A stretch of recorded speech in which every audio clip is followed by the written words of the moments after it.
함께 신앙 고백하겠습니다. 주는 그리스도시요 살아계신 하나님의 아들이십니다. 아멘. 우리 옆 사람에게 인사하겠습니다. 성령 인도 받읍시다. 네, 내 안에 계신 성령의 인도를 받으면 가장 정확한 응답을 누릴 수 있습니다. 우리 예전에 영화 미나리라는 영화가 있었는데 거기에서 아주 큰 일이 일어났죠. 아카데미 세계적으로 유명한 그 아카데미상의 여우조연상을 윤여정 선생님이 받게 되었습니다. 이제 이름이 막 뜨니까 여러 가지 인터뷰를 이렇게 많이 하게 되는데 그런 가운데에 그분이 예전에 과거에 어떤 TV 감독이 그 윤여정 선생님에게 이렇게 질문을 던졌습니다. 선생님은 빌딩이 없으세요? 그러자 그 윤여정 선생님이 그래 나 없어. 건물도 없으시고요. 없어. 그러면 그 돈으로 다 뭘 하셨어요? 나는 건물도 없고 빌딩도 없고 아무것도 없어. 그런데 뭐 상관없어. 나는 나같이 살다가 가면 되지. 왜 그 사람처럼 살려고 해? 라고 대답을 했습니다. 그럼 이것이 우리 개인의 정체성이죠. 나는 나같이 살다가 가면 되는 것입니다. 여러분, 우리가 많은 사람들이 자기 자신의 모습대로 살다가 가면 되는 것처럼 성도는 성도같이 살다가 가면 되는 것입니다. 나 중심, 돈 중심, 성공 중심 다 버리고 하나님 중심, 성경 중심, 교회 중심으로 온전히 서고 전도하고 선교하면서 복음의 명분 가문 세우고 내 인생의 망대, 여정, 이정표를 세우고 가면 되는 것입니다. 그 안에 우리 인생 모든 행복과 즐거움들이 다 들어 있습니다. 자, 그렇다면은 오늘 하나님이 자녀에게 원하시는 인생은 무엇인가? 여러분들이 사회생활을 하다 보면은 이 나에 대한 부분들, 나의 정체성, 교회의 정체성, 나는 어떻게 살아야 될 것인가? 교회는 어떻게 인도를 받을 것인가? 여기에 대한 많은 혼란이 오게 됩니다. 그래서 여러분들이 오늘 이 말씀을 딱 붙잡으셔야 됩니다. 마태복음 4장 19절에 예수님께서 제자들을 부르실 때 처음 하신 말씀이 나를 따라오느라 내가 너희로 사람을 낚는 어부가 되게 하리라 라고 말씀하셨습니다. 그리고 이 땅에서 마지막으로 하신 말씀이 사도행전 1장 8절 말씀인데 땅끝까지 이르러 증인이 되리라 라고 말씀하셨습니다. 여러분, 이러한 처음 부르실 때의 말씀 그리고 마지막 말씀, 이것이 우리 인생의 이정표입니다. 이제 우리가 무엇을 가지고 시작하고 어디까지 하나님 인도를 받아야 될 것인가? 자, 이 이정표를 두고 우리가 갈 때에 우리 삶에는 많은 일들이 일어나죠. 왜 나는 그리스도를 고백하는데 내 인생에는 변화가 없을까라고 할 때에 그리스도가 잘못된 것이 아니라 내 자신이 개혁이 되어져야 합니다. 자, 그렇다면은 초대교회와 12제자를 포함한 120명의 인생은 사도행전 2장 1절에서 4절까지 성령의 역사 전후로 그의 인생이 나뉘어진다는 겁니다. 성령께서 충만하여 역사하기 이전과 이후의 인생의 모습은 완전 극과 극의 모습을 보여줍니다. 베드로를 포함한 12명의 제자들은 예수님을 3년 6개월 동안 따라다녔습니다. 그리고 24시 함께 있고 동고동락했습니다. 같이 밥도 먹고 같이 자고 같이 지냈습니다. 그러나 실상 그들의 인생은 삶의 패턴이 바뀐 것이지 그들이 가지고 있는 각인, 뿌리, 체질이 바뀐 것은 아니었습니다. 예수님이 잡히시던 날 밤에 베드로가 예수님을 3번이나 부인했습니다. 그리고 예수님이 십자가에 죽으시고 장사되자 바로 다음 날 모든 제자들이 뿔뿔이 흩어져 다 자신들의 고향으로 돌아갔습니다. 이러한 것은 무엇을 보여주는 겁니까? 제자들은 예수님의 기적을 보고 따라다녔습니다. 의식주 문제가 해결되어지고 내 문제가 해결되어지고 국가 문제가 해결될 수 있다 하는 그러한 희망을 가지고 따라다닌 것입니다. 여러분, 그들은 오직 나 중심, 의식주와 물질 중심, 그리고 예수님이 왕이 되면 누가 우의정을 하고 좌의정을 할까라는 성공 중심이었습니다. 여러분, 우리가 신앙생활을 할 때에 가장 중요한 것은 우리 신앙의 동기가 예수님을 믿고 난 다음에도 창세기 3장, 6장, 11장이라면 우리 동기를 바꿔야 한다는 것입니다. 오늘 이 자리에 계신 우리 모든 성도님들은 각자 형편 따라 또 어떤 문제 때문에 교회에 오고 예수님을 믿었습니다.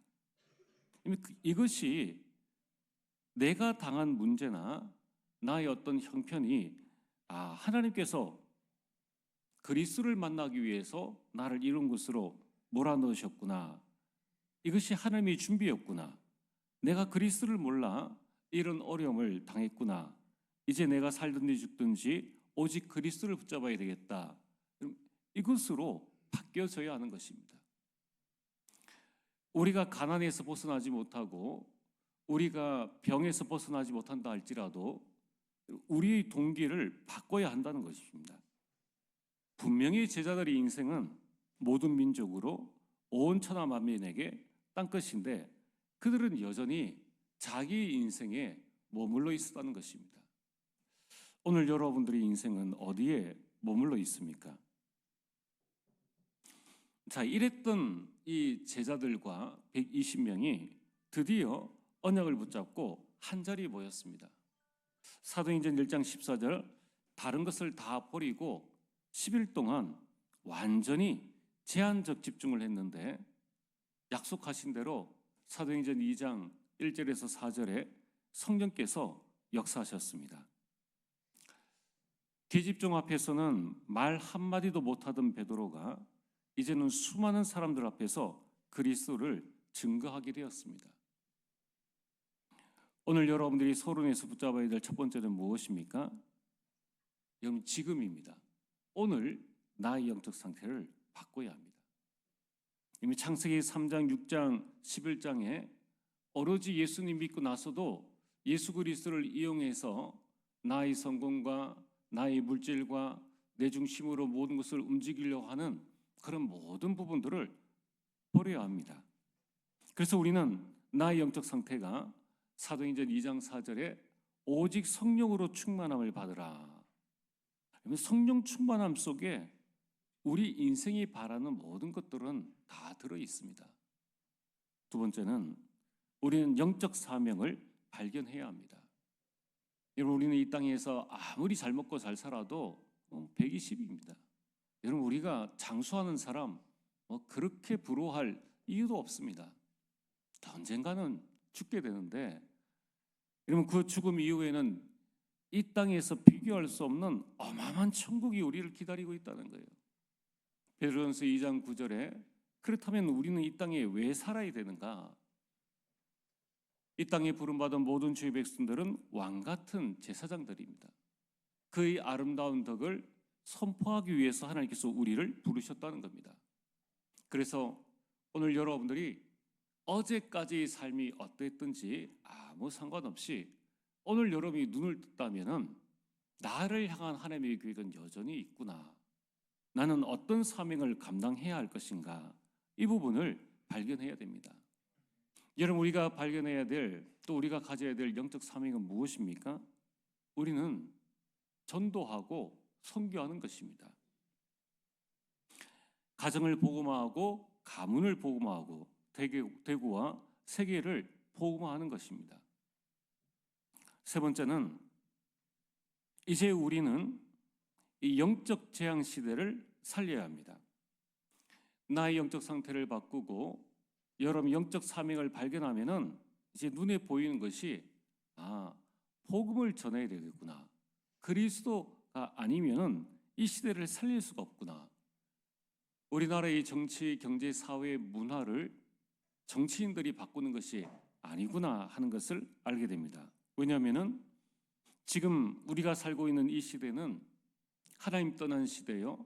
창세기 사도행전 13장, 16장, 19장과 같이 무속 문화와 점술 문화와 우상 문화 가운데에서 지금 많은 불신자들이 예전에 여러분들이 그랬던 것처럼 불신자 상태에서 빠져가지고 이 사탄의 틀에 완전히 갇혀 올무에 묶여 있는 상태라는 거예요. 몸부림을 치는데 빠져나올 수가 없습니다. 그러니 당연히 이 시대는 영적 문제 시대가 될 수밖에 없습니다. 여러분이 신문을 보십니까? 여러분이 뉴스를 보십니까? 세상이 왜 이래? 우리는 그렇게 말할 것이 아니라 당연하구나. 마태복음 24장 말씀하신 대로 난리의 난리와 소문의 소문이 나겠구나. 이게 당연한 것이구나. 하나님께서 말씀하신 대로 움직여지고 있구나. 지나가는데 일면식도 없는 사람을 칼로 찔러 죽이고 또 테러를 하는 이 부분이 정신병 시대이구나. 지금 소아정신과가 이 붐을 이루고 있는데 그렇구나. 우리 대한민국이 마약 청정국이라는데 마약이 지금 청소년으로부터 시작해서 온 각층에 지금 퍼지고 있구나. 이게 세상이 외래가 아니라 지금 당연한 것이구나. 그래서 견딜 수 없어서 지금 자살 시대가 왔다는 것입니다. 우리는 당연한 이 시대에 대한 답을 알고 있습니다. 불신자들은 답을 몰라 그것을 방지할 법을 만드는데 법이 악을 제어할 수가 없는 거예요. 법보다 더 빠른 것이 주먹이요. 그리고 사회 악이라는 것입니다. 여러분, 이것을 해결할 수 있는 방법이 뭡니까? 이것은 육신 문제가 아니라는 것을 알고 있는 사람만 해결할 수 있는 거예요. 여러분, 이 시대의 영적 문제로 말미암아 정신병 시대, 중독 시대, 자살 시대가 왔다는 것을 안다면은 우리는 표면을 고치는 것이 아니라 근본을 치유하는 그리스도를 붙잡고 우리 가정 가문을 살리고 우리 주변에 있는 사람들에게 복음을 전해야 하는 것입니다. 여러분, 이것이 하나님께서 우리에게 원하시는 인생입니다. 자, 그럼 오늘 본론으로 정말 우리는 하나님이 원하시는 인생으로 살고 싶은데 그러면 어떻게 우리가 신앙생활을 해야지 하나님이 원하시는 응답과 축복들을 누릴 수가 있는가? 그 답이 오늘 성경 본문입니다. 초대교회 성도들은 신앙생활을 어떻게 했길래 유대인들, 믿지 않는 유대인들을 살렸습니다.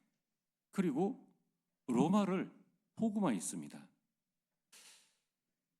이 시대에 하나님이 원하시는 신앙생활은 무엇입니까? 그럼 첫 번째, 복음의 능력을 누려야 합니다. 오늘 43절에 사람마다 두려워하는데 사도들로 말미암아 기사와 표적이 많이 나타나니. 그럼 사람들마다 두려워하는데 이 말씀은 당시 초대교회를 보는 유대인들의 반응입니다. 불신자들의 반응이에요. 믿지 않는 유대인들이 하나님과 초대교회에 대한 두려움에서 나오는 경외심을 가지게 되었다는 것입니다. 여러분, 이 두려움이라는 것은 겁이라는 것이 아니라 정말 예루살렘 교회에는 저런 일이 일어나지 않는데 확실하게 초대교회는 하나님께서 살아계시는구나, 하나님께서 역사하시는구나 하는 부분들을 알게 되었다는 것입니다. 여러분, 그들이 교회에 대한 경외심, 두려움을 갖게 된 이유가 무엇입니까? 그것이 사도들의 말미암아 기사와 표적이 초대교회에 많이 나타났기 때문입니다. 여러분, 기사는 무엇이냐면 기이한 일을 보고 기사라고 합니다. 사람이 할 수 없는 초자연적인 사건, 예를 들면 예수님이 물 위를 걸으신 그러한 부분들이 기사입니다. 표적은 뭐냐라는, 표적은 표시가 되는 사건입니다. 그래서 하나님이 역사하신다라는 표시가 되는 사건, 예수님의 오병이어의 사건, 이거는 인간이 할 수가 없는 일이죠. 이걸 보고 표적이라고 합니다. 그러나 뭐 그렇게 어렵게 생각할 건 없고 기사와 표적 또는 성경에 보면 이적이라는 말씀도 나옵니다. 이 모든 것은 하나님의 능력, 하나님의 권능을 나타내는 이 사건입니다. 그래서 일반 사람들은 기적이라고 말을 하는데 다 똑같은 말입니다. 중요한 것은 인간이 할 수 없는 하나님의 능력과 하나님의 권능이 초대교회에 나타났다는 거예요. 이 보좌의 능력이 나타나니까 많은 사람들이 하나님을 알게 되었다는 것입니다. 교회는 이러해야 합니다. 그러면 정말 교회는 하나님께서 함께 하신다는 기사와 표적이 나타나야 합니다. 그것을 보고 우리는 증거라고 하고 그 증거를 본 자를 증인이라고 합니다. 자, 그러면은 여러분, 오늘 우리 교회에 이러한 기사와 표적이 많이 나타나야 하는 것이죠. 아, 정말 하나님이 하셨구나, 하나님께서 살아계시구나 라고 말할 수 있는 일들이 일어나야 합니다. 그러면은 오늘 중요한 것이 어떻게 해야지 하나님의 기사와 표적이 나타나는 교회로 만들 수 있을 것인가? 여러분, 초대교회는 이걸 노리고 한 것이 아닙니다. 초대교회는 온전한 마음으로 전 성도가 언약으로 하나가 되어졌다는 거예요. 여러분, 우리가 신앙생활을 할 때에 각자의 생각이 있습니다. 그러나 그 생각 때문에 하나님의 보좌의 능력을 누리지 못한다면 내 손해라는 거예요. 조금만 우리 것을 내어놓으면 하나님이 많은 것을 누릴 수가 있습니다. 이런 초대교회는 갈보리산 언약, 감람산 언약, 마가다락방 언약으로 하나가 되어졌다는 거예요. 하나가 되어졌다는 증거가 뭐냐? 초대교회 정성도가 기도로 하나가 되어진 것입니다. 기도했다는 거예요. 사도행전 1장 14절에 초대교회는 위기 때마다 하나가 되어져서 오로지 기도에 힘썼다는 거예요. 여러분, 우리 교회는 우리 모든 성도님들이 기도로 하나가 되어지길 원합니다. 이 부분이 하나가 되어져서 하나님의 증거가 보이고 여러분이 정말 하나님께서 우리 교회에 함께 하시고 하나님께서 이 일을 하셨구나라는 증인이 되어지면은 그때부터는 이제 여러분들이 그 증거를 가지고 가정에서 기도할 수 있게 됩니다. 그리고 여러분들이 현장에 나가서 하지 말라 그래도 하게 되는 거예요. 초대교회는 전 성도가 교회 중심으로 하나가 되었습니다. 오늘 46절에 날마다 마음을 같이하여 성전에 모이기를 힘쓰고. 그럼 저는 제 자신의 이익을 위해서 교회를 이용하거나 무언가를 움직이려 하는 그런 마음은 1도 없습니다. 내가 다른 것을 원한다면은 그냥 목회직을 내려놓고 그냥 편하게 우리 대한민국에서 무슨 일을 해도 다 먹고 삽니다. 먹고 사는 것 때문에 내가 고민해야 될 사람인가? 그렇지는 않습니다. 이러면 초대교회에 어떻게 그런 놀라운 역사가 일어났느냐? 베드로의 설교를 통하여서 3,000명이 회개를 했는데 그 가운데는 믿지 않는 가정의 가족들이 있었지 않겠습니까? 믿지 않는 친척들이 있었고 자기들이 전도 대상자가 있었지 않겠느냐는 거예요. 교회가 살면 다 살아나게 되어 있습니다. 이런 초대교회는 가는 곳마다 성전에 모이기를 힘쓰면서 교회를 세우고 교회 중심으로 복음 운동을 해나갔습니다. 그래서 가이사랴 빌립보에서 로마까지 성령께서 어떤 일을 하셨는가? 사도 바울을 통하여서 가는 곳마다 성령께서는 교회를 세우신 거예요. 초대교회를 세우시고 마가다락방 교회를, 이 안디옥 교회를 세우시고 빌립보 교회를 세우시고 데살로니가 교회를 세우시고 마게도니아 교회를 세우시고 로마 교회를 세우신 것입니다. 그 교회를 중심으로 해서 이제 많은 믿는 자들이 모여서 또 똑같은 성령의 역사를 체험하고 거기에서 또 복음 전하고 또 양육하고 이러한 일들을 되풀이했다는 것입니다. 여러분들이 웬만하면은 교회 중심으로 모든 걸 움직여 나가세요. 세계복음을 어디서 하느냐? 그럼 세계복음화는 예루살렘 초대교회는 예루살렘에서 세계복음화하는 것이고, 안디옥 교회는 안디옥에서 세계복음화하는 것이고, 로마 교회는 로마에서 또 전 세계로 세계복음화하는 것입니다. 여러분, 교회를 마음에 담으시길 바랍니다. 여러분, 이 사도행전의 말씀을 우리가 근거로 자세히 살펴보면은 우리 교회에 정말 우리가 참된 언약을 붙잡고 내 생각 내 계획 다 버리고 오직 그리스도를 붙잡고 그리고 그리스도로 말미암아 행복하여서 정말 이 복음 증거하기를 위해서 기도로 하나가 되어지고 교회 중심으로 교회를 위해서 헌신하고 교회의 그 일들을 가지고 우리가 같이 할 수 있는, 사람 보지 않고 하나님 볼 수 있는 120명이 있다면은 초대교회 같은 역사 일어날 것 아닙니까? 그런 하나님의 역사가 일어나면은 다 살릴 거 아니냐는 거예요. 그래서 오늘 여러분들이 보좌의 능력을 마음껏 누리시길 바랍니다. 그럼 두 번째는 성령께서 만들어 가시는 교회. 교회는 성령께서 계속 역사하셔가지고 교회를 만들어 가시는데 초대교회는 무엇을 했느냐? 보좌의 축복을 누렸다는 겁니다. 그게 44절에서 46절입니다. 보좌의 축복이 뭡니까? 천국의 축복을 이 땅에서 누렸다는 거예요.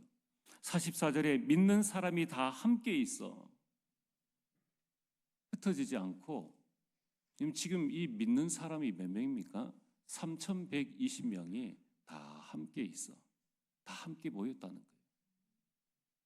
네 편 내 편 가르지 않고 내 영향력이 있느냐 없느냐 그렇게 가르지 않고 다 같이 언약 안에 하나가 되어져서 모였다는 것입니다. 여러분, 이것이 주일 내만 모인 것이 아닙니다. 46절에 날마다 마음을 같이하여 성전에 모였다. 날마다 성전에 모였다는 거예요. 여러분, 정말 하나님의 역사가 우리 교회 가운데, 하나님의 능력, 보좌의 능력이 여러분 가운데 일어나면은 막혔던 문 열리지 않겠습니까? 정말 보좌의 축복이 우리 가운데 임하고 교회 안에 갈등과 원망과 시기와 분쟁과 내 생각 내 계획 다 없어지고 보좌의 축복이 우리 교회 가운데 임하면은 무엇을 못하겠습니까?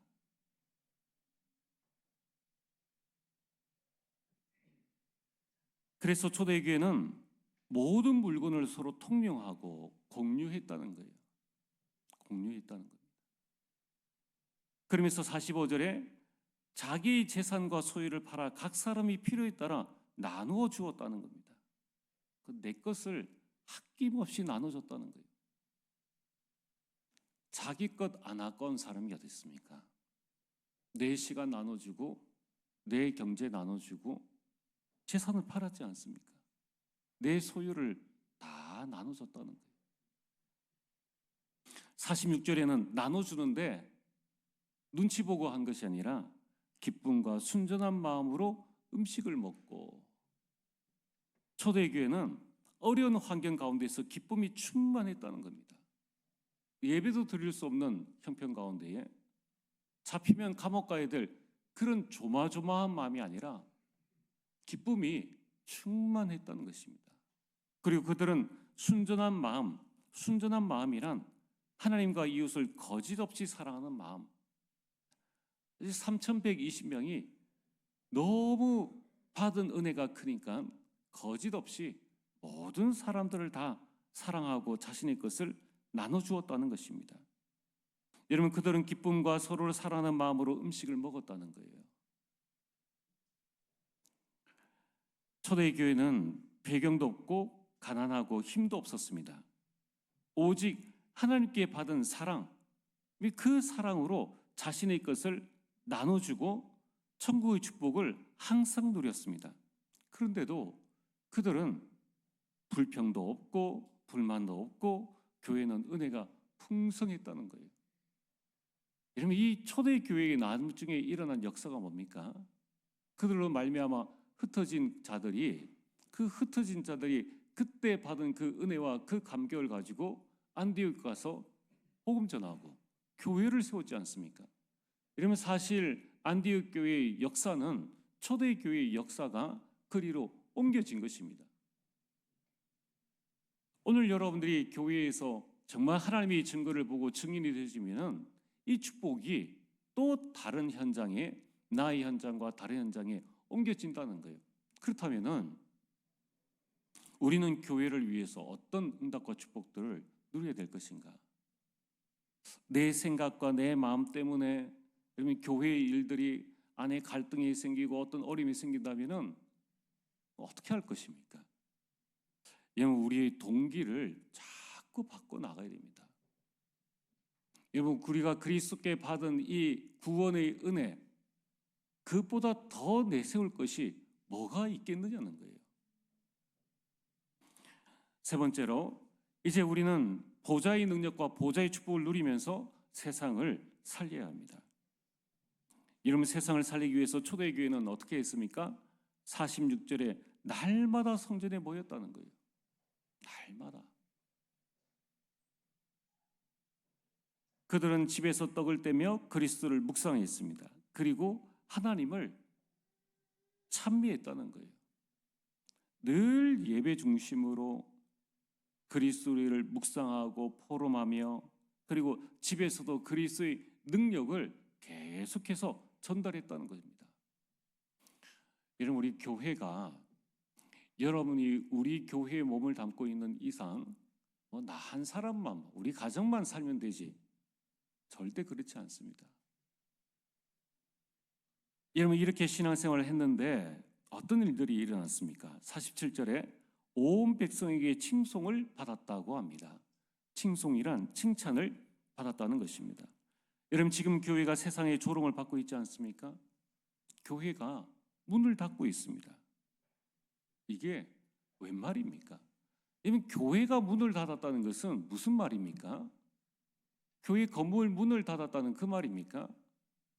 교회의 성도들이 뿔뿔이 흩어졌다는 거예요. 구원을 받아놓고도 여전히 갈라디아서 2장 20절이 안 되어지고 초대교회 신앙생활이 안 되어지니까 교회가, 성도들이 흩어지게 되었다는 것입니다. 그러면서 어떻게 합니까?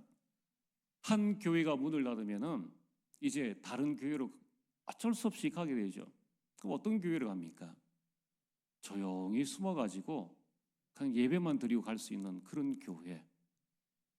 그래서 큰 교회, 표시도 안 나는 그런 교회. 그러면은 여러분이 신앙생활은 거기서부터 정말입니다. 정체되어 버립니다.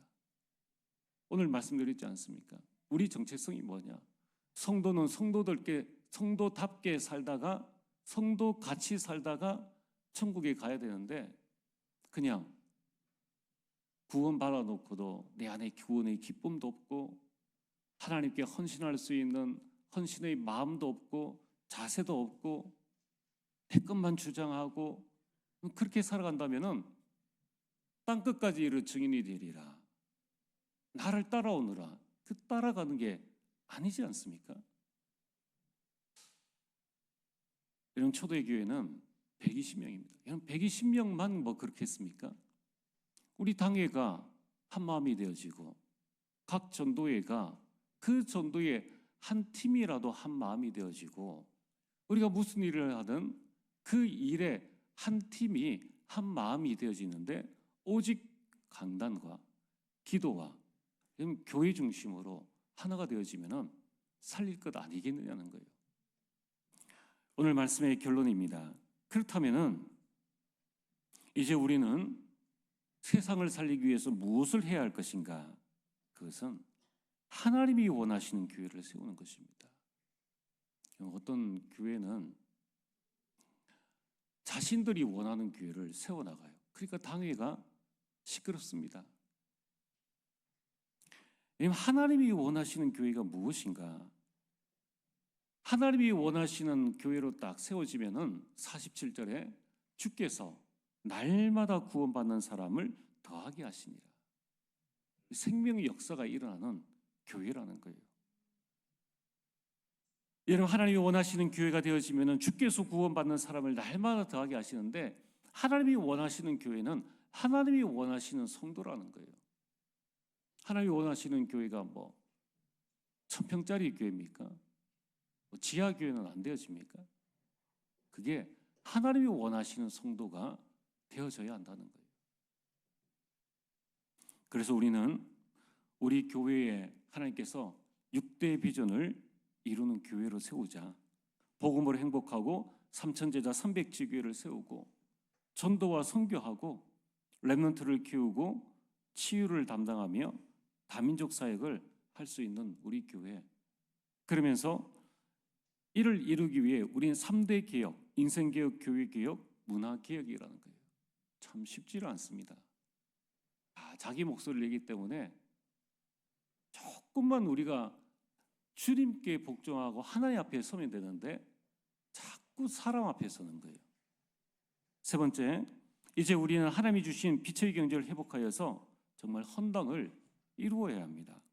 237과 치유와 아이들을 세우는 셋들이 있는 새 성전을 응답받는 교회가 되어야 하는 거예요. 여러분들이 이 응답의 주역으로 서게 되기를 주의 이름으로 축복합니다.